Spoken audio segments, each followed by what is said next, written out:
had the perfect setup for record low temperatures last night with a clear sky condition, a wind that went calm, and we had a nice decent snowpack still measured over 6 inches at the airport in Grand Rapids. Where we didn't see record low temperatures, and the wind was coming off Lake Michigan just enough where it created some clouds up around Grand Haven northward. You can see temperatures not quite as cold there northwest of Grand Rapids, but 13 degrees below zero. That's very impressive. What's even more impressive was the stations in between Grand Rapids and other reporting sites, how cold they got. But first, the 13 degrees below zero is the coldest temperature in nearly 19 years in Grand Rapids since February of 1996. And it's the second consecutive morning with record lows. We beat the previous record, which was 6 below zero. We basically smashed it.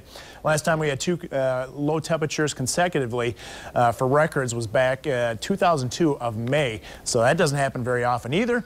And the monthly temp so far is running 9 degrees below average. I think after today it will be 9 degrees below average with 11 consecutive days with temperatures below average. This will be the last of the series of Arctic high pressure systems rolling through the Great Lakes, so a moderating trend is heading our way. Thankfully, I'm sure a lot of you agree with that.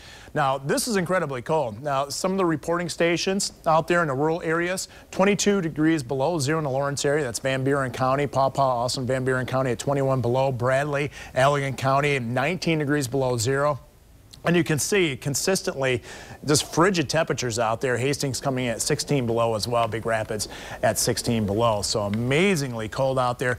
I think tomorrow morning's temperatures will be at least 25 degrees warmer than this morning's temperature area-wide. Right now, 10 degrees in Grand Rapids, 7 in Kalamazoo, 22 in Grand Haven with a little bit of a wind coming off Lake Michigan, really helping their cause, 17 in Big Rapids.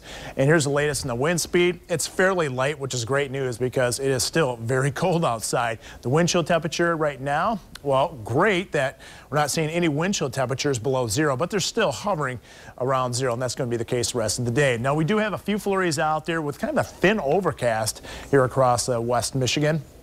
On the latest on the infrared satellite radar composite, there's just a weak little trough moving through the Great Lakes, which is just enough to squeeze out a little bit of moisture, but more or less just giving us more clouds out there.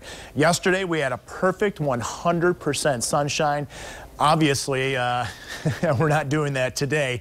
And by the way, yesterday's 100% sunshine, and that's only the third time, I believe, that we've done that since 2000 in January. Here's the future cast. You can see the clouds out there. They'll continue with us throughout the night. Another little wave moves through tomorrow, a weak cold front. The best chance of snow showers tomorrow, it looks like, will be Grand Rapids northward or north of I-96.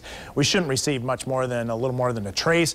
And then as we head into Friday, partly cloudy sky conditions and another chance of a little bit of snow, maybe even a mixture on Saturday. That would be with a warm front. Look what that warm front does. High of 38 degrees with a breezy south to southwest wind Saturday.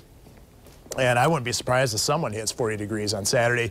Then a cold front marches through early Sunday morning. That's going to knock our temperatures down a little bit, more seasonable levels next week. But, you know, within that 8-day forecast, still it looks as if no big storm system's heading our way.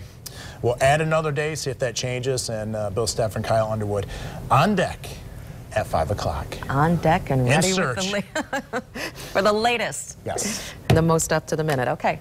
Thanks so much, Matt. NASA and